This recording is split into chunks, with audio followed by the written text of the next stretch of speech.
ചില സമയത്ത് ഇതെല്ലാവരും പറയുന്ന ക്ലീഷ ഡയലോഗാണ്. എനിക്ക് പെട്ടെന്ന് കാണുമ്പോൾ മമ്മൂക്ക വരുന്നത്. ഈ ഒരു ഭാഗ്യം ചിലപ്പോൾ ഏതൊരു മീഡിയക്കും കിട്ടിയിട്ടുണ്ടാവില്ല. സർ ഫസ്റ്റ് ടൈമാണ് ഒരു ഇന്റർവ്യൂക്ക് വന്നിരിക്കുന്നത് അല്ലേ? അപ്പോൾ ബെൻസി പ്രൊഡക്ഷൻ അഷ്കർ ഖാനെ ഒന്നിക്കുമ്പോൾ നമുക്ക് രണ്ട് ഡിഫറൻസ് ആകുമ്പോൾ എന്താ ചെയ്യാൻ ഇനിയിപ്പോൾ ഈ ആർട്ടിസ്റ്റുകൾ കുറച്ച് ചെയ്തിട്ട് പിന്നെ വരില്ല അവരെ കറ്റപ്പ് അങ്ങനെ ചിന്തകളുണ്ടെന്ന്. അപ്പം അങ്ങനെ ആ സ്റ്റോറി കൊണ്ട് ഞാൻ ചെയർമാനാണ്, ഒരു ജൂനിയർ മമ്മൂട്ടിയാണ് ഞാൻ അങ്ങനെ വിളിക്കല്. ഡയറക്ടർ പറഞ്ഞു ഈ കാറ് തല്ലി പിടിച്ചോളാൻ പറഞ്ഞു. അത്രത്തോളം ഇൻവോൾവ്, കാരണം ആക്ഷൻ സീക്വൻസ് നടന്നുകൊണ്ടിരിക്കുമ്പോൾ ആവേശം മൂത്ത് കൊടുത്ത പാവം പറഞ്ഞു എന്താ ചെയ്യും നമുക്ക് പുതിയത് മേടിക്കാതെ പറഞ്ഞു. ക്രൗഡിൻ്റെ ഉള്ളിലേക്ക് അങ്ങോട്ട് ഇറക്കി വിടണം, പോയി കാണണം, വിജയിപ്പിക്കണം എന്ന് ഒരിക്കൽ കൂടി പറഞ്ഞുകൊണ്ട് ഓക്കെ.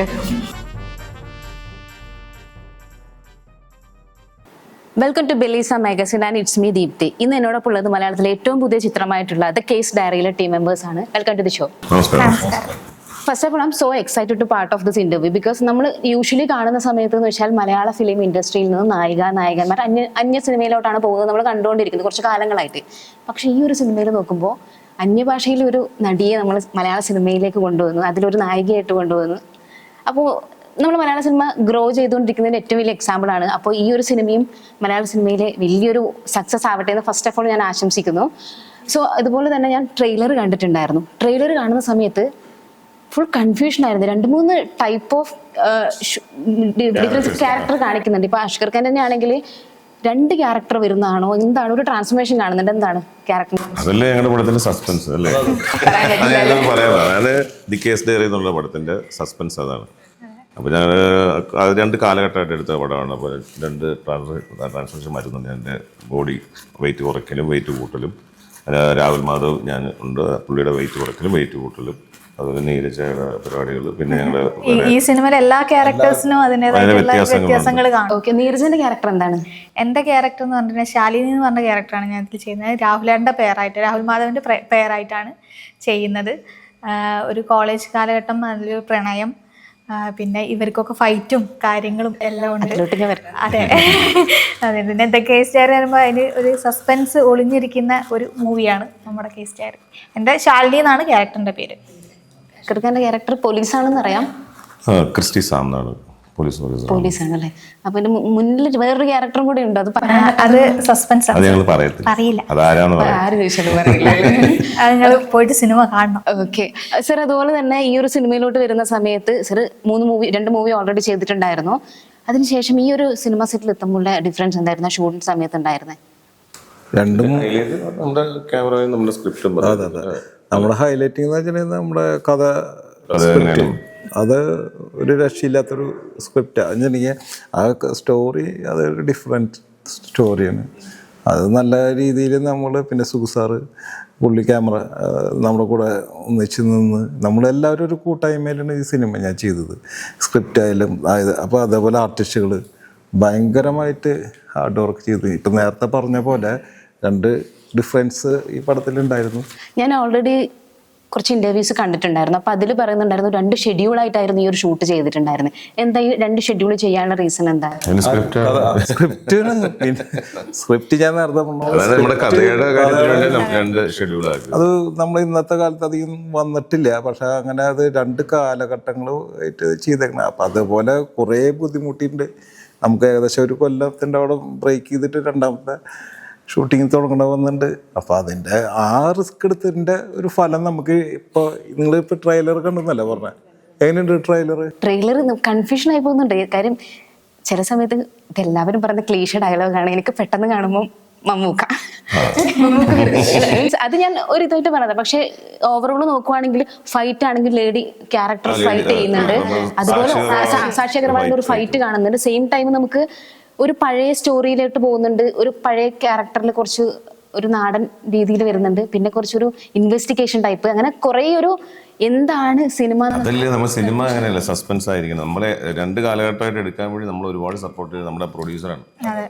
അതാണ് നമ്മുടെ എല്ലാ നമുക്കൊരു സിനിമയ്ക്ക് വേണ്ടി എന്തൊക്കെ വേണം, അതിൻ്റെ വേണ്ടി സപ്പോർട്ട് ചെയ്തത്, അതിൽ എന്തൊക്കെ എക്യുപ്മെന്റ്സ് വേണം.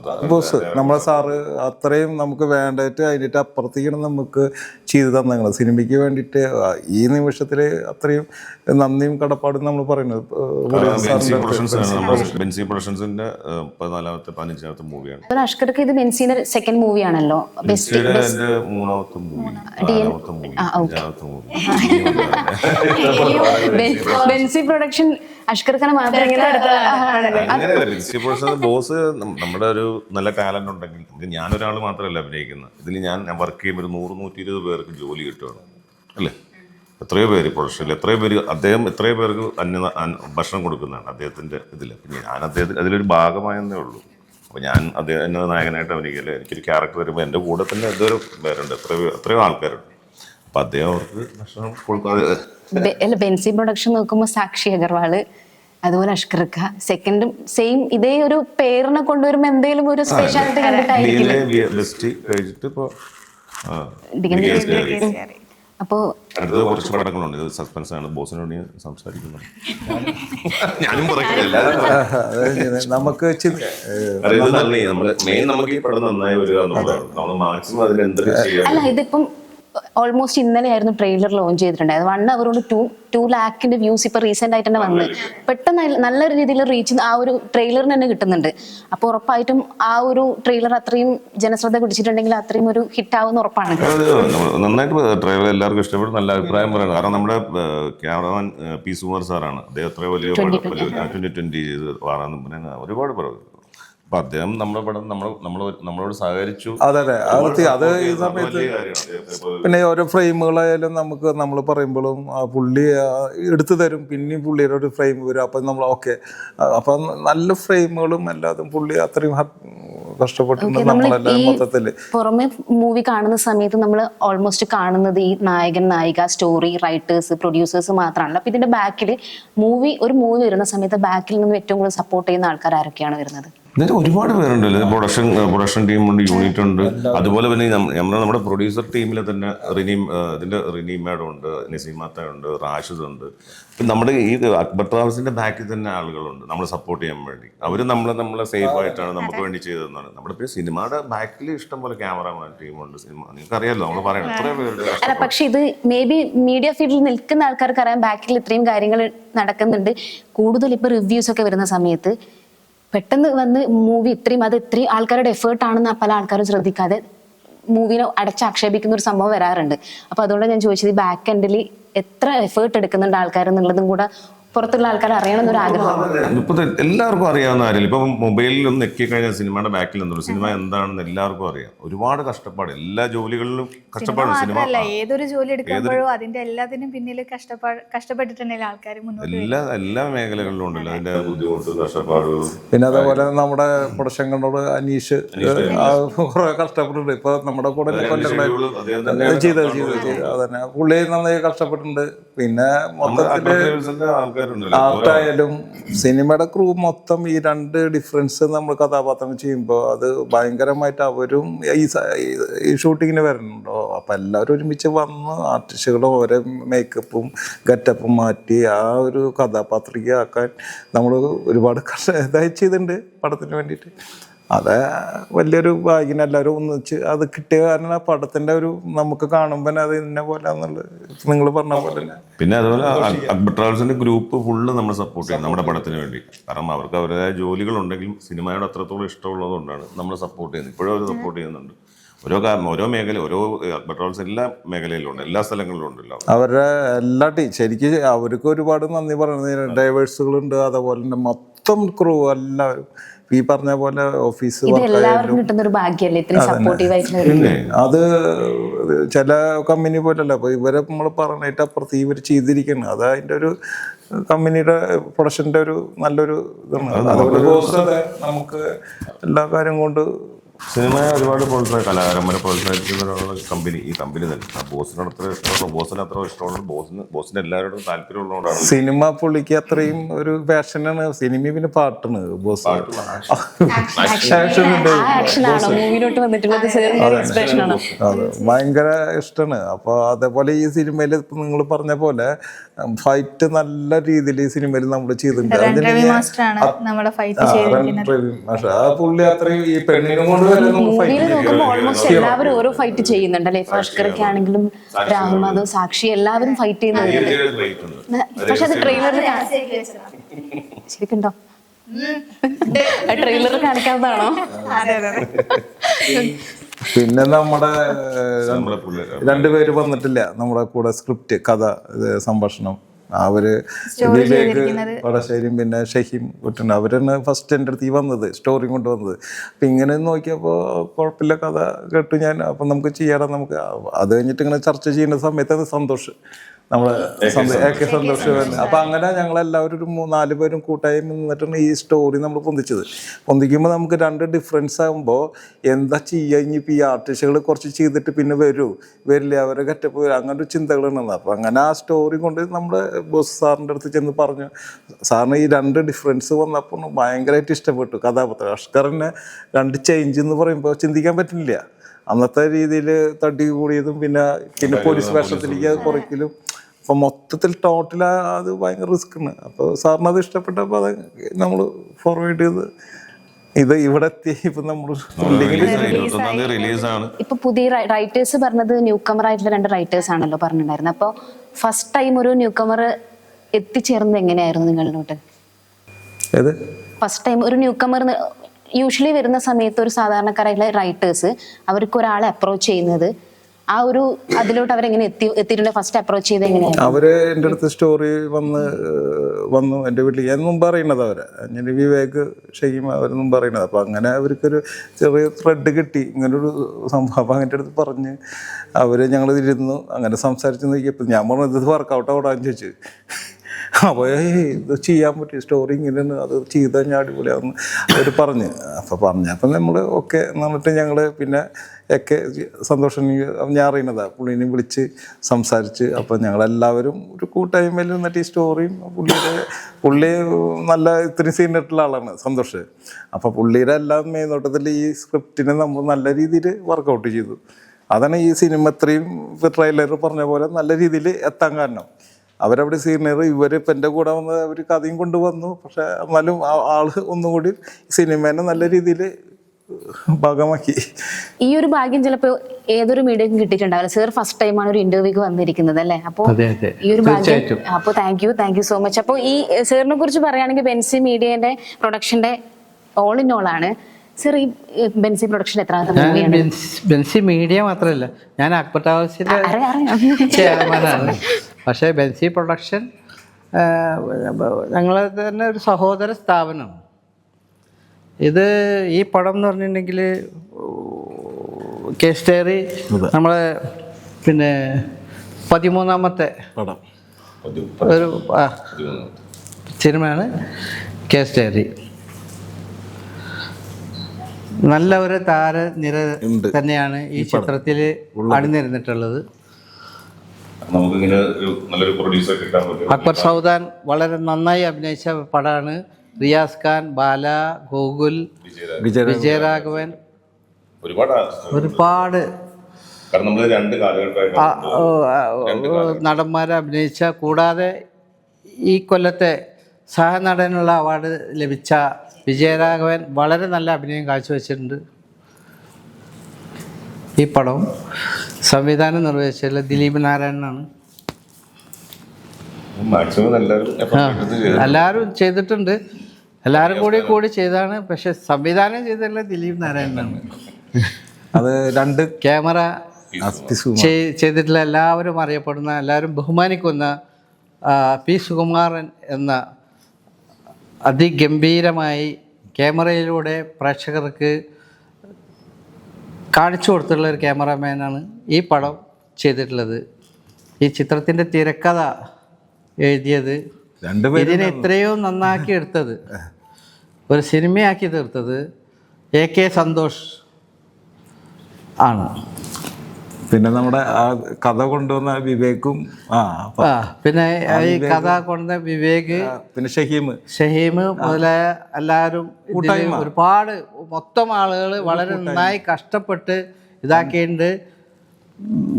മെയിനായിട്ട് എനിക്ക് പറയാനുള്ളത് അഷ്കർ വളരെ നല്ല ഒരു ഒരു ഒരു ഒരു അഭിനയമാണ് ഇതിൽ കാഴ്ചവെച്ചിട്ടുള്ളത്.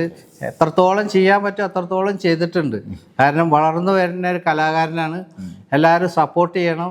ഒരു ജൂനിയർ മമ്മൂട്ടിയാണ് ഞാൻ അങ്ങനെ വിളിക്കൽ. പക്ഷേ ആ ഒരു സംഗതി നന്നായി ചെയ്തിട്ടുണ്ട്. സംഗീത സംവിധാനത്തിൽ മധു ബാലകൃഷ്ണൻ ആദ്യമായി ചെയ്ത ഒരു അഗ്രഹാര സോങ് ഉണ്ട്, അതും വളരെ നന്നായി തന്നെ ചെയ്തിട്ടുണ്ട്. നീരജ ഇല്ല,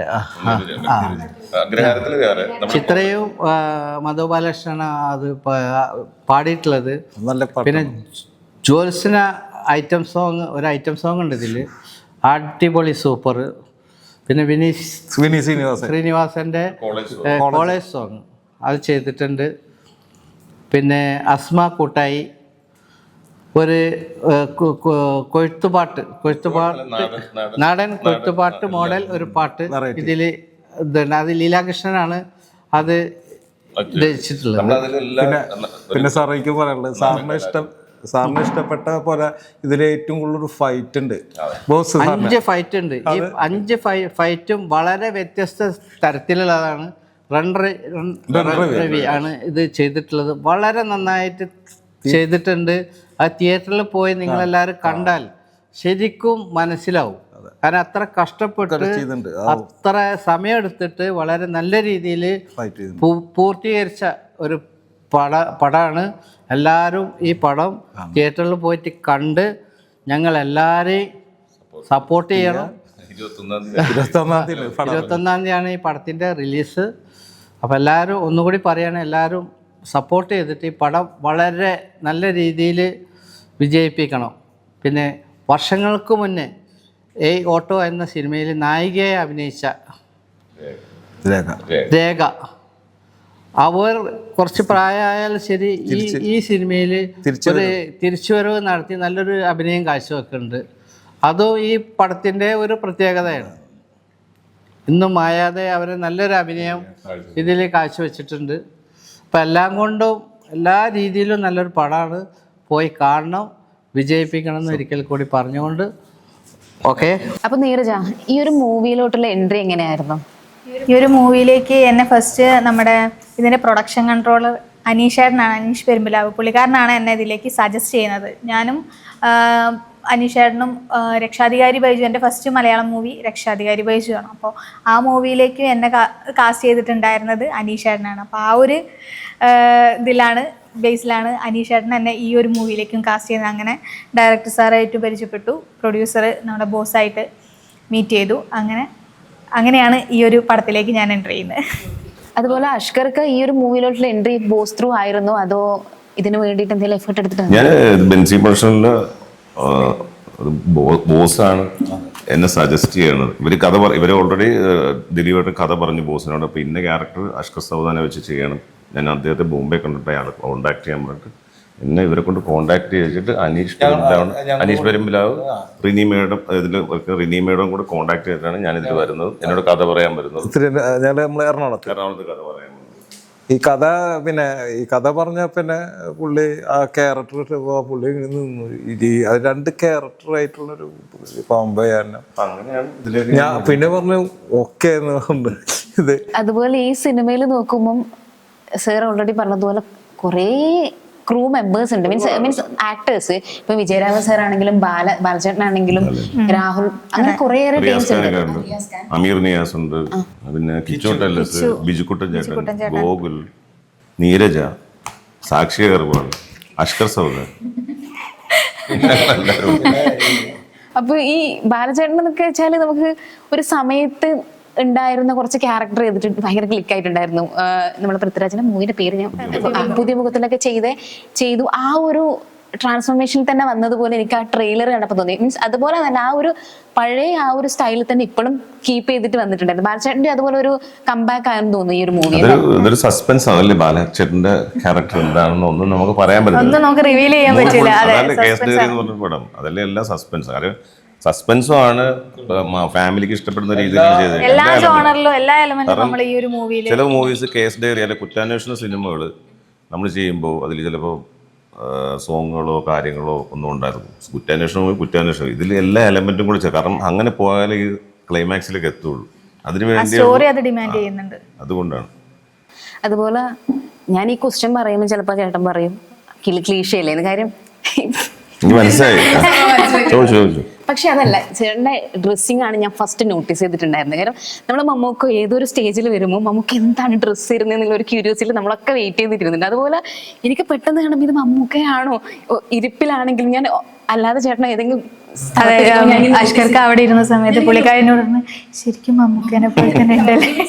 സിനിമയിൽ അങ്ങനെയല്ല കേട്ടോ, നാച്ചുറൽ ആയിട്ട് തോന്നുന്നു. സിനിമയിൽ നമ്മൾ തന്നെ കഥാപാത്രം പിന്നെ ആ ഒരു ജനറ്റിക്കലി ഉണ്ടാവുന്ന സമയത്ത് ഉണ്ടാവുമല്ലോ. അല്ല, ഞാൻ ഈ കോസ്റ്റ്യൂം എങ്ങനെയാണ്, ഇവിടെ നിന്നാണ് ഈ കോസ്റ്റ്യൂം? കോസ്റ്റ്യൂം എൻ്റെ ഫ്രണ്ട്സ് എനിക്ക് അവർ ഷോപ്പുണ്ട്, അവരെനിക്ക് സ്പോൺസർ ചെയ്യുന്നത്. ഒരുപാട് ആൾക്കാരുണ്ട് പുള്ളിക്ക് എറണാകുളത്ത്. ബൗണ്ടറി എന്ന് പറഞ്ഞ ഷോപ്പുണ്ട്. എൻ്റെ B4 ഇതൊക്കെ എൻ്റെ ഫ്രണ്ട് സർക്കിളിലുള്ള അവർ തന്നെയാണ് 3 ഷോപ്പുള്ള അവരാണ് എനിക്ക് ഡിസൈൻസ് തന്നെ.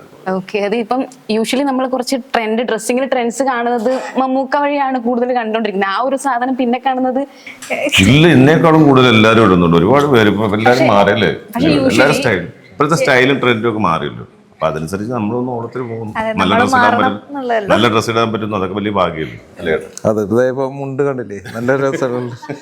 എല്ലാം ഇന്നതൊന്നുമില്ല, എല്ലാം എന്തും പുള്ളി നമ്മൾ ലൊക്കേഷനിലേക്ക് വരായാലും അത് ഇടേണ്ടത് വെച്ചാൽ ഇപ്പോൾ നിങ്ങളെപ്പോൾ എല്ലാ ആൾക്കാർ ചോദിക്കുമ്പോൾ നല്ലതായിട്ട് തോന്നും. പുള്ളിക്ക് അങ്ങനെയൊന്നുമില്ല. ഇപ്പൊ ലൊക്കേഷനിൽ നമ്മൾ കഥാപാത്രം ആയ കോസ്റ്റ്യൂം നമ്മൾ ചെയ്യുമ്പോൾ അത് ഏതായാലും കുഴപ്പമില്ല, അങ്ങനെയൊന്നും ഡിമാൻഡൊന്നും ചെയ്യുന്നില്ല.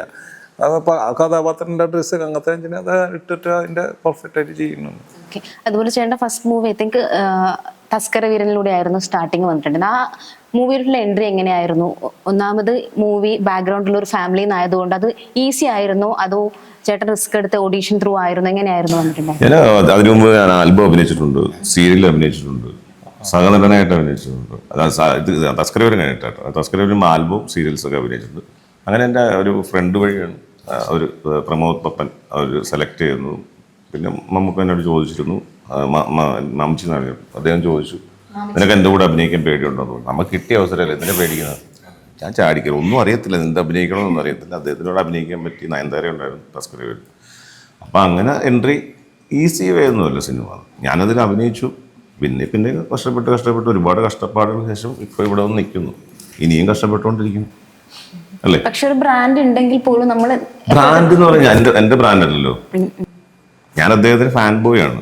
അതെവിടെ വേണമെങ്കിൽ നമ്മൾ പറയും, ഞാൻ പുള്ളിയുടെ ഫാൻ ബോയ് ആണ്. നമ്മൾ കുട്ടിക്കാലം തൊട്ടേ അദ്ദേഹത്തെ കണ്ടുകൊള്ളുന്നതോടെ ഞാൻ ഫാൻ ബോയ് ആണ്. പിന്നെ ഞാൻ സിനിമയിൽ വന്നൊന്ന് ആഗ്രഹിച്ച് കഷ്ടപ്പെട്ട് നമുക്ക് ഓരോ വഴികളിലൊക്കെ കിട്ടുകയാണ്. ഇപ്പം ഈ പ്രൊഡ്യൂസറോ ഡയറക്ടറോ ഇല്ലാതെ എനിക്കിതിൽ അഭിനയിക്കാൻ പറ്റും. എനിക്കിങ്ങനെ കഥാപാത്രം വന്നു, എന്നെ സപ്പോർട്ട് ചെയ്ത് എല്ലാവരും സപ്പോർട്ട് ചെയ്തപ്പോൾ ഞാൻ വന്നു നിൽക്കുന്നു. ഇപ്പം എല്ലാ വഴികളിലൂടെ തടസ്സങ്ങളുണ്ടാകും. കഷ്ടപ്പെട്ട് വരിക നമ്മൾ. അതേപോലെ മോളെ കഷ്ടപ്പെടുന്ന വെച്ചിട്ടുണ്ടെങ്കിൽ സിനിമയെല്ലാം ഫൈറ്റ് അത്രയും കഷ്ടപ്പെടുന്ന ഇപ്പോൾ പറയുമ്പോൾ അത്ര റിസ്ക് വെച്ചിട്ടാണ് അഷ്കർ ചെയ്യുന്നത്. റേസിംഗ് ഉണ്ട്, വണ്ടി ചേസിങ് ഉണ്ട്. അതവിടെ അത്രയും മൈന്യൂട്ടായിട്ടുള്ള അത്രയും കണ്ണിങ്ങിൽ നീങ്ങി അത്രയും അത് ഭയങ്കര എന്ത് നമ്മൾ ചെയ്യരുത്, നമുക്ക് ഡൂപ്പിനിടാന്ന് പറഞ്ഞു. വേണ്ട, അത്ര ആ ട്രെയിലർ കാണാം നിങ്ങൾക്ക്. നമ്മൾ ഡൂപ്പില്ലാണ്ട് ചെയ്തിട്ടുണ്ട് എല്ലാവരും കേട്ടോ, നമ്മുടെ ഫൈറ്റേഴ്സ്. പിന്നെ ഈ കൂടെ നിൽക്കുന്ന സപ്പോർട്ടിങ് രാഹുൽ മാധവ് രാഹുൽ മാധവ് അടിച്ചു പൊട്ടിച്ച വണ്ടി ഡയറക്ടറെ. അത് ശരിക്കും ഞാൻ അത് നോട്ടീസ് ചെയ്തിട്ടുണ്ടായിരുന്നു. ആ കാറിന്റെ ഒരു ഷേപ്പിലൊരു കാറായത് കണ്ടു. അപ്പൊ ഞാൻ ഷൂട്ടിന് വേണ്ടിട്ട് നിങ്ങൾ എങ്ങനെ ചെയ്യും? അത് ഡയറക്ടർ പറഞ്ഞു ഈ കാറ് തല്ലി പിടിച്ചോളാൻ പറഞ്ഞു. അത്രത്തോളം ഇൻവോൾവ്, കാരണം ആക്ഷൻ സീക്വൻസ് നടന്നുകൊണ്ടിരിക്കുമ്പോൾ ആവേശം മൂത്ത് കൊടുത്ത പാവം. ഇല്ലില്ല, അത് വണ്ടി നമ്മുടെ വണ്ടി ലേറ്റ് ആയി. നമ്മൾ ഷൂട്ടിങ് ഇത്ര ആർട്ടിസ്റ്റ് നിൽക്കുന്നത്. അപ്പൊ അവിടെ ഒറ്റ വാക്ക് ഞാൻ ഒരാളെ വിളിക്കാണ്ട് ഞാൻ വിളിച്ചു, ബോസെ നമ്മളെ വിളിച്ച് ചോദിച്ചാൽ പറഞ്ഞു എന്താ ചെയ്യും നമുക്ക് പുതിയത് മേടിക്കാന്ന് പറഞ്ഞു. അത്രത്തോളം സപ്പോർട്ട് ബോസ് അടിച്ചു പൊട്ടിക്കാൻ support പ്രൊഡ്യൂസർ. അപ്പൊ ആ ഒരു ഈ പടത്തിൽ കുറെ പൊട്ടിക്കലുണ്ട്, കുറെ കാർ പൊട്ടിക്കലുണ്ട്. കൊടുത്തു അതെങ്ങനെ നിന്ന് നമ്മുടെ സാക്ഷിയുടെ ഒരു ഷൂട്ടിലും ഒരു കാർ പൊട്ടിക്കും. ഒരു സ്റ്റിക്ക് സ്റ്റിക്ക് അത് വേറെ, അത് ഞാൻ പൊട്ടിക്കണം. ഇനി കുറെ പരിപാടി ഫുള്ള് പൊട്ടിക്കൽ വെടി, കാറ് നശിപ്പിച്ച് അങ്ങനെ ആ വണ്ടി അത്രത്തോളം കഷ്ടപ്പെട്ട് ഫൈറ്റ്. ആ വണ്ടി ഇങ്ങനെ തൂക്കി കൊണ്ടുപോയി ചെയ്ത അത് അത്രയും നമ്മുടെ വണ്ടി കാലത്ത് വണ്ടി റൂമിൽ നിന്ന് ലൊക്കേഷനിലേക്ക് വന്നിട്ട് നിൽക്കുമ്പോൾ വണ്ടി പെട്ടെന്ന് നേരം വൈകി കിട്ടാണ്ടായപ്പോൾ നമുക്ക് പിന്നെ ലൈറ്റ് ആവാൻ പറ്റില്ല, പിന്നെ ഷൂട്ട് നടക്കാം. അപ്പോൾ ഒരു കാറൊക്കെ അത്രയും പൊട്ടിക്കാനൊക്കെ സിനിമയോടുള്ള പാഷനാണ്, നമ്മുടെ സിനിമയോടുള്ള പാഷനും അത്രത്തോളം നന്നായിട്ട് വരണം. ടൈം പോകാൻ നമുക്ക് ടൈമില്ല. ആ ദിവസം വെയിറ്റ് ആയി കഴിഞ്ഞാൽ എത്ര ക്രൂ നിൽക്കില്ല, അത്രയും ആൾക്കാരെ വെയിറ്റ് ചെയ്ത് നിൽക്കുമ്പോൾ അത്രയും നമ്മൾ ചാർട്ടും പൊട്ടും. പിന്നെ അത്രയും ആ ഒരു ഫൈറ്റ് എന്ന് പറഞ്ഞു കഴിഞ്ഞാൽ ഭയങ്കര റിസ്ക്. നമ്മളൊരു സീനോ മറ്റേത് എടുക്കണ പോലെയല്ല. ഫൈറ്റ് കഴിഞ്ഞാൽ ഫുൾ ക്രൂ ഭയങ്കര set, camera 3-4 camera full setup നിൽക്കുമ്പോൾ പിന്നെ ഈ വണ്ടിക്ക് വേണ്ടി നമ്മൾ 2-3 മണിക്കൂർ നിൽക്കാൻ ഇനി പറ്റില്ലേ. നമ്മുടെ വണ്ടി എന്തായാലും മേടിക്കാൻ നമുക്ക്, ഞാൻ വണ്ടി ശരി നമുക്ക് പുതിയ വണ്ടിയായിട്ട് നമുക്ക് തന്നു എൻ്റെ പ്രൊഡ്യൂസർ. അതവിടെ നമുക്ക് വലിയൊരു ഭാഗ്യമല്ലേ നമുക്ക്. പക്ഷെ ആ സിനിമയ്ക്ക് അത് കാണാനുണ്ട്, അത് ട്രെയിലർ കാണാൻ ഞാൻ നോട്ടീസ് ചെയ്തിട്ടുണ്ടായിരുന്നു ഫുള്ള് ഇതായി വണ്ടി. അതുപോലെ നീരജ എന്ന് വെച്ചാല് ഡാൻസർ ആണെന്ന് അറിയാം. എങ്ങനെയായിരുന്നു സിനിമയിലേക്കുള്ള എൻട്രി, എങ്ങനെയായിരുന്നു മൂവി ഇൻഡസ്ട്രിയിലോട്ട്? സിനിമയിലേക്ക് എന്ന് പറയാൻ ഞാൻ പറഞ്ഞില്ല, അനീഷേട്ടനാണ് ഫസ്റ്റ് ആണ് എന്നെ മൂവിയിലേക്ക്. അത് ഡാൻസിൻ്റെ ബേസിൽ ഞാൻ സ്റ്റേറ്റിൽ യക്ഷഗാനം ഫസ്റ്റ് വാങ്ങിയിട്ടുണ്ടായിരുന്നു. അതേപോലെ ഭരതനാട്യം, മോഹിനിയാട്ടം ജില്ലാ ലെവലിലായിട്ടും അങ്ങനെ അതുണ്ട്. പിന്നെ സിനിമ എന്ന് പറയുന്നത് ഏതൊരു ആളുടെയും ഒരു പാഷനായിരിക്കുമല്ലോ. നമ്മൾ ടി വിയിലും തിയേറ്ററിലൊക്കെ പോയി കാണുന്ന സമയത്ത് ആ സിനിമയിലേക്ക് നമുക്കും ഇതുപോലെ സിനിമയിൽ അഭിനയിച്ചിട്ടുണ്ടായിരുന്നെങ്കിൽ എന്നൊക്കെയുള്ള ആഗ്രഹം എങ്ങനെയായാലും ഒരാളെ മനസ്സിലുണ്ടാവുമല്ലോ. അത് ചെറുപ്പം മുതലേ ഉണ്ടായിരുന്നു. പിന്നെ നല്ലൊരു അവസരം കിട്ടി. അങ്ങനെ ആ അവസരത്തിലൂടെ കുറച്ച് നല്ല സിനിമകളുടെ ഭാഗമാവാൻ പറ്റി. നല്ല സോങ് ആണ്, പാട്ടിലെ നല്ല ഡാൻസ് ഉണ്ട്. നീരജ നല്ല ഡാൻസ്. എന്റെ മാത്രമല്ല, അഷ്കർക്കും രാഹുലാട്ടും ഞങ്ങൾ എല്ലാവരും ഒരു ഗ്രൂപ്പ് ആയിട്ടുള്ള ഒരു ഡാൻസ് ഉണ്ട്. അപ്പൊ ഓവറോൾ പറയുകയാണെങ്കിൽ ഫൈറ്റ്, ഡാൻസ്, എല്ലാം ഉണ്ട്, എല്ലാ പരിപാടിയും. ഫാമിലിക്കും കുറച്ച് വയലൻസ് കൂടുതലുണ്ടോ ഈ കാർ തല്ലി പൊട്ടിക്കുന്നത്? പക്ഷെ വയലൻസ് കൂടുതലുണ്ട് എന്ന് പറഞ്ഞാൽ നമുക്ക് ഓവറായിട്ട് അതൊന്നുമില്ല. പക്ഷെ എല്ലാ പ്രായക്കാർക്കും കാണാൻ പറ്റിയ ഒരു നമുക്ക് വേണ്ടത് സ്ഥലത്ത് നമ്മൾ പ്ലാൻ ചെയ്ത് പോയിട്ടുണ്ട് പടത്തിന്റെ ഇതോടെ. ഓക്കെ. അതുപോലെ തന്നെ അഷ്കർക്ക്, ഞാൻ ഇന്ന് രാവിലെ ഒരു ന്യൂസ് കണ്ടെന്നായിരുന്നേ. ശ്രദ്ധിച്ചിട്ടുണ്ടായിരുന്നോ? ന്യൂസിൽ വന്നിട്ടുണ്ടായിരുന്നു, പിറന്നാൾ ദിനം വരുമായിരിക്കുമെന്ന് ഞാൻ പറഞ്ഞു. ഞാൻ പറഞ്ഞ അതല്ലേ, പിറന്നാൾ ദിനത്തിൽ വരുമായിരിക്കും, ഞങ്ങളും പ്രതീക്ഷിക്കുന്നു. പിറന്നാൾ ദിനത്തിൽ വന്നിരിക്കുമെന്ന് ഞാൻ പറഞ്ഞിട്ടില്ല. ഇത് ന്യൂസ് അടിച്ചാൽ അദ്ദേഹം വന്നാൽ 1.5 വരവെന്നേ പറഞ്ഞു. ഒരിക്കലും പിറന്നാൾ ദിനത്തിൽ വരുമെന്ന് ഞാൻ പറഞ്ഞില്ല. അത് അവസാനം എനിക്ക് ഉപദ്രവം പറഞ്ഞു. നമ്മൾ പറഞ്ഞ ഇതാണ് വളച്ചൊടിച്ചിടും. ഇന്റർവ്യൂല് ഉണ്ടായിരുന്നു. മമ്മൂക്ക വരുമ്പോ ഒരു വരവ്, അതൊരു 1.5 വരവായിരിക്കും എന്നാണ് പറഞ്ഞത്. ഇപ്പൊ മമ്മൂക്ക മൂവിയിലാണെങ്കിലും കുറച്ച് ബ്രേക്ക് എടുത്തിരിക്കലാണല്ലോ. മമ്മൂക്ക മീൻസ് സോഷ്യൽ മീഡിയസിൽ കാര്യങ്ങളൊക്കെ വരുമ്പോ ഒരു 1.5 വരവ് എങ്ങനെയായിരിക്കും വരുന്നത്? ചിലപ്പോ പിറന്നാൾ ദിനത്തിൽ വരുമായിരിക്കും എന്നാ പറഞ്ഞോളൂ. പിറന്നാൾ ദിനത്തിൽ വന്നിരിക്കും, ഇത്ര മണിക്ക് വരും, ഇത്ര ഡ്രസ് വരുമെന്ന് ഞാൻ പറഞ്ഞിട്ടില്ല. ഞാൻ സെപ്റ്റംബർ 5 എന്തായിരിക്കും വരവിന് ഈ ന്യൂസ് കണ്ട സമയത്ത് ഞാൻ വിചാരിച്ചു മമ്മൂക്ക എന്തായാലും എന്തോ ഒരു 5th ഞങ്ങൾക്ക് വേണ്ടി എന്തോ സ്പെഷ്യൽ കൊണ്ടുവരുന്നുണ്ട് തന്നെ ഇത് കണ്ടിട്ട് ഞാൻ വിചാരിച്ചിട്ടുണ്ടായിരുന്നു. അപ്പൊ അതൊരു സത്യമാണോ? അല്ല, അറിയില്ല, നമുക്കറിയത്തില്ലല്ലോ അദ്ദേഹം പിറന്നാൾ ദിനത്തിൽ വരുമായിരിക്കും. സെപ്റ്റംബർ 7 പറഞ്ഞത്. ചിലപ്പോൾ എന്തെങ്കിലും സസ്പെൻസ് ആയിട്ട് വരുമായിരിക്കും എന്ന് പറഞ്ഞു. സെപ്റ്റംബർ 7 ഇത്ര മണിക്ക് ഫ്ലൈറ്റിൽ ഇറങ്ങി ഇത്ര സ്ഥലത്ത് വരുമെന്നൊന്നും ഞാൻ പറഞ്ഞിട്ടില്ല. ചിലപ്പോ പിറന്നാൾ ദിനം കഴിഞ്ഞിട്ടായിരിക്കും എപ്പോഴാ വരുന്നത്. ഞാൻ പറഞ്ഞത് നന്നായി. പിന്നെ അതെ, നമ്മൾ തെരുവിളി കേൾക്കുന്നതല്ല, നമ്മൾ പറയുന്ന കാര്യം മാറ്റി പറയരുത്. അതെന്താ അത് മാറ്റി പറയുന്നത്? അതങ്ങനെയാ, മീഡിയക്ക് റീച്ച് കിട്ടാൻ വേണ്ടി നമുക്ക് പ്രശ്നം. ഓക്കെ. അതുപോലെ മോശമൊന്നും നമ്മൾ പറഞ്ഞില്ലല്ലോ. അല്ല, ഇതിപ്പം എല്ലാരും പ്രതീക്ഷിച്ചില്ല. മമ്മൂക്കന്റെ ഫാമിലി തന്നെയുള്ള ഒരാൾ പറയുമ്പോ മേ ബി ഇത് കേട്ടിട്ട് വന്നെങ്കിലോ എന്ന് വിചാരിച്ചിട്ടുണ്ടാവില്ല. മമ്മൂക്ക വിളിച്ചൊന്നും ഇരിക്കണം, മമ്മൂക്ക റെസ്റ്റ് അല്ലേ, മമ്മൂക്ക വരും. അതുപോലെ തന്നെ ഇപ്പം നമ്മൾ ഫിലിമിൽ കാണുന്ന മമ്മൂക്കാനെ നമുക്ക് അറിയാം എന്താണ് മമ്മൂക്ക എന്നുള്ളത്. ഓൾമോസ്റ്റ് ചെറിയ കുട്ടികളോട്ട് പ്രായമായവരെ അറിയാം. പക്ഷെ ഓഫ് സ്ക്രീനിൽ ഇപ്പം വീട്ടിലുള്ള മമ്മൂക്കനെ നന്നായിട്ട് അറിയായിരിക്കും. അപ്പൊ ആ മമ്മൂക്കന്റെ ഏത് ക്യാരക്ടറാണ് കൂടുതൽ ഇഷ്ടപ്പെട്ടത്? എന്തെങ്കിലും ഒരു ഫാക്ടർ എനിക്ക് അത് അഡോപ്റ്റ് ചെയ്യണമെന്ന് അങ്ങനെ എന്തെങ്കിലും തോന്നിയിട്ടുണ്ടായിരുന്നോ? ഫാമിലി മാനാണ്, ഫാമിലി മാൻ. നമ്മളങ്ങനെ അദ്ദേഹം നല്ല നല്ല കാര്യങ്ങൾ ചെയ്യാറുണ്ട്. അദ്ദേഹത്തെ പോലെ ആകുന്നു, നല്ല നല്ല കാര്യങ്ങൾ ചെയ്യുന്നുണ്ട്, ചാരിറ്റി ചെയ്യുന്നുണ്ട്, ഒരുപാട് കാര്യങ്ങൾ ചെയ്യുന്നുണ്ട്, എല്ലാവരും ഉപദേശിക്കുന്നുണ്ട്, എല്ലാവരും വഴക്ക് പറയും. ഉപദേശം കിട്ടിയിട്ടുണ്ടോ അപ്പോഴേ? ഇഷ്ടംപോലെ നല്ല കാര്യങ്ങൾ ചെയ്യുക, നന്നായി പോവുക. അതുപോലെ അമാൽ DQ ഇതെന്ന് വെച്ചാൽ എനിക്ക് ഇങ്ങനത്തെ ഒരു ഭാഗ്യം ചിലപ്പോൾ മമ്മൂക്കനോട് ചോദിക്കാൻ പറ്റില്ല, എപ്പോഴെങ്കിലും ഒക്കെ ഭാഗ്യം കിട്ടിയേക്കാം. പക്ഷെ എനിക്കിപ്പോൾ മമ്മൂക്ക മുമ്പിൽ ഇരിക്കുന്ന പോലെ ഫീൽ ചെയ്തുകൊണ്ട് ഞാൻ മമ്മൂക്കയുടെ ഫാമിലിയിലാണ്, അതുകൊണ്ട് ഞാൻ ഈ ക്വസ്റ്റ്യൻസ് ഒക്കെ ചോദിക്കുന്നത്. അതുപോലെ അമാൽ DQ അമാലാണെങ്കിലും അധികം ക്യാമറയുടെ മുമ്പിൽ ഒരു കാലത്തും മീൻസ് ജസ്റ്റ് എന്തെങ്കിലും ഒരു ബൈറ്റ്സ് കിട്ടും, കൂടുതൽ സംസാരിച്ചിട്ടൊന്നും കണ്ടിട്ടുണ്ടായിരുന്നില്ല. അപ്പൊ എന്താണ് നിങ്ങൾ ആ ഒരു സർക്കിൾ കസിൻസ് സർക്കിളൊക്കെ ഉണ്ടാവില്ലേ നിങ്ങൾക്ക്? എന്താണ് അവിടെ ഒരു ബ്യൂട്ടിഫുൾ ആയിട്ടൊരു മെമ്മറി എന്താണ്? അങ്ങനെ ഞങ്ങളെല്ലാവരും കൂടും. ഞങ്ങൾ പെരുന്നാളിന് കൂടുമായിരിക്കും, അല്ലെങ്കിൽ കല്യാണ വിഷയം എല്ലാവരും കൂടുമ്പോൾ സാധാരണ നിങ്ങൾ എന്ത് ചെയ്യണം, നിങ്ങളുടെ ഫാമിലിയുടെ കൂടെ എങ്ങനെ അതുപോലെ തന്നെ അല്ല, പ്രത്യേകിച്ച് വ്യത്യാസങ്ങളൊന്നും ഇല്ല. എല്ലാവരും അവരവരുടെ സന്തോഷങ്ങൾ പറയും, അവർ ഹാപ്പി ആയിരിക്കും. സംഭവം ഒന്നും വിട്ടു പറയുന്നില്ല, ഞാൻ വിചാരിച്ചൊന്നും കിട്ടുന്നില്ല. അതുപോലെ അത്രേ ഉള്ളൂ, വേറെ പ്രത്യേകിച്ച് എന്ത് പറയാനൊന്നുമില്ല. ഞങ്ങളെല്ലാവരും സന്തോഷ കാര്യങ്ങൾ പറയും, ഇതാണ് ഇവിടെയായിരുന്നു, ഇതിൻ്റെ ഷൂട്ടിങ് ഇവിടെയായിരുന്നു. കാണുമ്പോഴുള്ളൂ, നമ്മൾ ഡെയിലി ഒരാളെ വിളിക്കും, DQ ഡെയിലി വിളിച്ചോ മെസ്സേജ് അയച്ചോ സംസാരിക്കാറുണ്ട്. കാണുമ്പോൾ സന്തോഷം. ഓക്കെ. അതുപോലെ ഈ സിനിമയിലോട്ട് വരുവാണെങ്കിൽ സിനിമയുടെ സെറ്റ് ഒക്കെ ഇവിടെ വെച്ചിട്ട് ഷൂട്ട് ഒക്കെ ഏത് സ്ഥലത്ത് വെച്ചിട്ടായിരുന്നു? ഇത് ശരിക്കും ഒറ്റപ്പാലം നമ്മളതേപോലെ പൊള്ളാച്ചി, ഗോവ, പിന്നെ അതേപോലെ തന്നെ കന്യാകുമാരി, പൊന്നാനി, മുരുടേശ്വരം. പറയാൻ വെച്ചിട്ടുണ്ടെങ്കിൽ ഒത്തിരി ഒരുവിധം സ്ഥലങ്ങളിലേക്ക് ഞങ്ങൾ കവർ ചെയ്തിട്ടുണ്ട്. ഈ കഥാപാത്രങ്ങൾ അങ്ങനെ ഉണ്ടെന്ന് അങ്ങനെ പറയാം പറ്റ പറഞ്ഞു കേട്ടാ. ലൊക്കേഷന്റെ കാര്യം ചോദിക്കില്ല, അല്ല ലൊക്കേഷനിൽ അപ്പൊ ആ ഓർമ്മകൾ അങ്ങോട്ട് വരുന്നതാ. അപ്പൊ ആ കഥാപാത്രങ്ങൾ അങ്ങോട്ട് വരുമ്പോ ഈ ലൊക്കേഷൻ ഇത്ര വരുമ്പോ ഇത്ര ആൾക്കാരുകൾ അവിടെ പ്ലേ ചെയ്ത് നമുക്ക് ഒരുപാട് നമ്മുടെ നല്ല നല്ല സ്ഥലങ്ങളില് സോങ്ങിനായാലും. നീരജയ്ക്ക് കൊണ്ടുപോയത് എവിടെയാണ്? പൊള്ളാച്ചി ഉണ്ടായിരുന്നു, കൽപ്പാത്തി രഥോത്സവം, ആ ഒരു സംഭവം ഉണ്ടായിരുന്നു. പിന്നെ ഇതിൽ എടുത്തു പറയാൻ നമ്മുടെ ഓണത്തിന് നമ്മള് അതെ, ഓണത്തിന് തൃശ്ശൂർ പുലികളി ലൈവായിട്ട് ഷൂട്ട് ചെയ്തായിരുന്നു. ലൈവ് പുലികളി അതെ, സിനിമയ്ക്ക് വേണ്ടിയിട്ട്. അതുപോലെ തന്നെ രഥോത്സവം ഞങ്ങൾ ഒറിജിനലായിട്ട് ഷൂട്ട് ചെയ്തതാണ്. ലൈവ് നടന്നുകൊണ്ടിരിക്കുമ്പോൾ ഞങ്ങൾ അതിനിടയിൽ അല്ലാണ്ട് കിട്ടില്ല നമുക്ക്, അല്ലാണ്ട് നമുക്ക് ഇത്രയും ക്രൗഡും കാര്യം കിട്ടില്ല. അപ്പൊ നമ്മൾ അത്രയും ക്യാമറ 3-4 ക്യാമറ അതന്നെ സൂസാറ് ക്യാമറ വെച്ചിട്ട് നീരജനെ സമ്മതിക്കണം. എന്താ വെച്ചാൽ ആ ക്രൗഡിന്റെ ഉള്ളിലേക്ക് അങ്ങോട്ട് ഇറക്കി വിടണ്. നീരജ പോവാന്ന് പറഞ്ഞു. അപ്പൊ അങ്ങനെ പോയി ആ ക്രൗഡിന്റെ ഉള്ളിൽ അത്രയും കുട്ടികളുടെ കൂടെ ഡാൻസ് നമ്മള് പല ലുക്കുകൾ പോവും. അപ്പൊ പല രീതിയിൽ നമ്മൾ ഷൂട്ട് ചെയ്തിട്ട് അത്രയും റിസ്ക് ചെയ്തിട്ടുണ്ട്. അത്രയും ക്രൗഡല്ലേ അത് സമ്മതിക്കണം. ഒരു കുട്ടി ഇപ്പൊ ഇത്രയും ഒരു കുട്ടി ഒറ്റയ്ക്ക് ഇങ്ങനെ അതിൻ്റെ ഉള്ളിലേക്ക് ഇറങ്ങി പോവാന്നാണ് ഇപ്പൊ ക്യാമറ പല സ്ഥലത്ത് നിന്ന് നമ്മൾ വെച്ചേക്കുന്നത്. ഒരാൾക്ക് അത് അറിയില്ലേ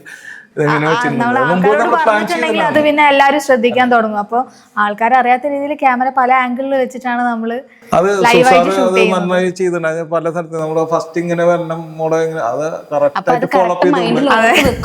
ആദ്യമേ അത് പുള്ളി പറഞ്ഞ് അങ്ങനെ ആ ലെവലൊക്കെ തന്നെ പിടിച്ചപ്പോ പല അതിനനുസരിച്ചുള്ള ക്യാമറ ചെയ്ത് അതിന് അത്രയും ഭംഗിയായി നിൽക്കണം. അടിപൊളിയായിട്ട് ആ ഒരു ഇത് മാനേജ് ചെയ്ത് എടുത്തിട്ടുണ്ട്. ഓക്കെ. അപ്പൊ ആ പാട്ട് റിലീസ് ചെയ്തില്ലല്ലോ? ഇല്ല. അപ്പൊ ആ പാട്ടിൽ നമുക്ക് എല്ലാവരും കാണുന്ന എല്ലാവരും ആ ഒരു പാട്ട് സ്പെഷ്യലായിട്ട് നമുക്ക് ഈ രഥോത്സവം ഒക്കെ ഒറ്റ ടേക്കിലെടുത്ത് ഇതാണ്. അപ്പൊ അത് കാണണം ഞാൻ റിക്വസ്റ്റ് ചെയ്യുന്നത്. ആൻഡ് അതുപോലെ ഓൾമോസ്റ്റ് കഴിഞ്ഞല്ലേ ക്വസ്റ്റ്യൻസ് ഒക്കെ? പിന്നെ നമ്മുടെ എല്ലാ പരിപാടിയും കഴിഞ്ഞു, നല്ല രീതിയിൽ വരുന്നു. പടം 21-ാം തീയതി കാണുക, ഞങ്ങളെല്ലാം സപ്പോർട്ട് ചെയ്യുക. അതാണ് നമുക്ക് ഞങ്ങൾ ആ ഒരു ടെൻഷൻ ഇരിക്കുകയാണ് എല്ലാവരും. അത് ഞാൻ കാണുന്ന സമയം തൊട്ട് ഒരു ഭയങ്കര ടെൻഷനിലായിരുന്നു. ഈ ഒരു മൂവി റിലീസ് ചെയ്യാനായി 21st റിലീസ് ചെയ്യുന്നതാണ്. അപ്പോൾ അതിന്റെ ബിസി ഷെഡ്യൂളിലാണ് നമുക്ക് വേണ്ടി ഈ ഒരു ടൈം സ്പെൻഡ് ചെയ്യുന്നതും. അപ്പൊ അതുപോലെ തന്നെ ഇതിന്റെ കുറെ പ്രൊമോഷന് വേണ്ടിയിട്ട് നിങ്ങൾക്ക് ഇനിയും കുറെ യാത്രകൾ ചെയ്യാനുണ്ടല്ലേ? അതെ, യാത്രയാണ്, പ്രൊമോഷൻ നടന്നുകൊണ്ടിരിക്കുക. കുറച്ച് ദിവസങ്ങൾ മാത്രമേ ഉള്ളൂ നമ്മുടെ മുന്നിൽ. കുറച്ച് ദിവസം 2 ദിവസമേ ഉള്ളൂ. അപ്പൊ അതിന്റെ ഒരു ടെൻഷനാണ് എല്ലാവർക്കും. കാരണം എത്രത്തോളം നമ്മൾ മാക്സിമം ആളുകളിലേക്ക് എത്തിക്കാം അതിനുവേണ്ടിയുള്ള ഓട്ടവും കാര്യങ്ങളും. അല്ല എല്ലാവരും നല്ല ഒരുവിധം വർക്കൗട്ട് പല സ്ഥലത്തും ചെയ്തുകൊണ്ടിരിക്കുന്നത്. എന്ന് വന്നാ ഇപ്പൊ ഈ പ്രൊമോഷൻ ഇപ്പൊ നടന്നുകൊണ്ടിരിക്കും. നമ്മൾ ഓരോ ഏരിയകളിൽ കവർ ചെയ്തുകൊണ്ടിരിക്കും. ഇപ്പൊ ഇത് കഴിഞ്ഞാൽ ഞങ്ങള് പോവും. അപ്പൊ നിങ്ങള് ചാനലില് ഞങ്ങൾ ഗസ്റ്റ് ആയിട്ട് വിളിച്ചത് ഒരുപാട് സന്തോഷം. അപ്പൊ നിങ്ങൾ എല്ലാവരിലേക്കും എത്തിക്കുക ഞങ്ങളുടെ ചിത്രം. ഇത് നിങ്ങളുടെ ഇത് ഇടുമ്പോൾ ഞങ്ങളുടെ ട്രെയിലറും കൂടെ പോട്ടെ. അതെ ഓക്കെ അല്ലേ? അതെ അതെ. യെസ്, അപ്പോൾ ഈ 21st സിനിമ തിയേറ്ററിലോട്ട് വരുവാണ്. അപ്പോൾ ഈ തിയേറ്ററിലോട്ട് വരുന്ന സമയത്ത് ഞങ്ങൾ നിങ്ങൾക്ക് വേണ്ടി നമുക്കൊരു പാട്ടൊക്കെ പാടിയിട്ട് പ്രേക്ഷകർക്ക് ഞാനോ സ്റ്റാർട്ടിക്കോളൂ. അപ്പൊ പാട്ട് വേണ്ട. നീരജ് നന്നായിട്ട് പാട്ട് പാടില്ലേ? ഞാൻ പാട്ട് ഇങ്ങനെ ഒരു സ്ഥലത്ത് വെച്ചാൽ സ്റ്റാർട്ട് ചെയ്യോ, ഞങ്ങൾ അത് ഏറ്റുപിടിക്കാം. അല്ല, ഞാൻ പാട്ട് വെച്ചിട്ടുണ്ടെങ്കിൽ അതിന്റെ കൂടെ പാടും. അല്ലാണ്ട് മറ്റേ ജയറാമന്റെ ഒരു സിനിമയിൽ പറയുന്നില്ലേ, പാട്ട് വേറെ വഴിക്ക് പോകും ഞാൻ വേറെ വഴിക്ക് പോകും. ഞാൻ കുറെ ചാനലിൽ പാടി. അഷ്കർ പാട്ട് പാടും. ഏയ് എന്നാൽ അഷ്കർക്ക് പാടും. ഒരു ലൈൻസ്, ഒരേ ഒരു പ്ലീസ്. ഇതിന് ഓക്കെ, പാടണ്ട. പാടും. ഈ പാട്ട് കേട്ടാണോ? ഇത് പാടി അതെ, പാടിയ പാട്ടുകാർ വീണ്ടും പാടും. കുഴപ്പമില്ല. വേറെ വേറെ മാറ്റി പിടിച്ചു. മറ്റേതൊക്കെ എനിക്ക് ഡെഡിക്കേറ്റ് ചെയ്തതല്ലേ. ഇത് എനിക്ക് ഡെഡിക്കേറ്റ് ആയിട്ടുണ്ട്. മോളൊന്ന് പാട്. എനിക്ക് സത്യത ഞാൻ പാട്ട് പാടില്ല. ഞാൻ പാട്ട് പാടില്ല. എനിക്ക് പാടാൻ അറിയില്ല. ആൾക്കാരെ പാടിപ്പിച്ച് കണ്ട്. കൺമണി അൻപോട് കാതലൻ ഞാൻ എഴുതും കടിതമേ, പൊന്മണി എൻ വീട്ടിൽ സൗഖ്യമാനാൻ ഇങ്ങ് സൗഖ്യമേ, എന്നെ എണ്ണി പാക്കിരേ കവിത കൊട്ടത്. ഇനിയിപ്പോ അടുത്തത് ഞങ്ങൾക്ക് ഞങ്ങൾ ഒരു പ്ലാൻ ചെയ്തിട്ട് ഡേറ്റ് തന്നെങ്കിൽ ഓക്കെ, ഒരു തമിഴ് പടം കിട്ടലും സാധനം നമ്മൾ ചെയ്യും. തമിഴ് പാട്ട് പാടണ്ട. അതുപോലെ ഈ അഭിനയം മാത്രമല്ല, പാട്ടിലോട്ട് എത്തട്ടെ എന്ന് ആശംസിക്കുന്നു. 21st ഈ ഒരു സിനിമ തിയേറ്ററിലോട്ട് എത്തുമ്പോൾ എല്ലാവരും തിയേറ്ററിൽ എത്തി നല്ല വൺ സക്സസ് ആക്കണമെന്ന് ആഗ്രഹിക്കുന്നു. അതുപോലെ തന്നെ 21st റിലീസ്. എന്താണ് പ്രേക്ഷകരോട് പറയാനുള്ളത്? എല്ലാവരും തിയേറ്ററിൽ പോയി കാണണം. അതിന്റെ നമുക്ക് പറയാനുള്ളത് തിയേറ്ററിൽ തന്നെ പോയി ഫാമിലി ആയിട്ട് പോയിട്ട് സിനിമ കാണുക, ഞങ്ങളെ സപ്പോർട്ട് ചെയ്യാം. അപ്പൊ നിങ്ങൾ ഇത്രയും ബിസി ഷെഡ്യൂളിൽ കുറച്ച് സമയം ഞങ്ങൾക്ക് വേണ്ടി സ്പെൻഡ് ചെയ്തതിൽ താങ്ക് യു. Thank you.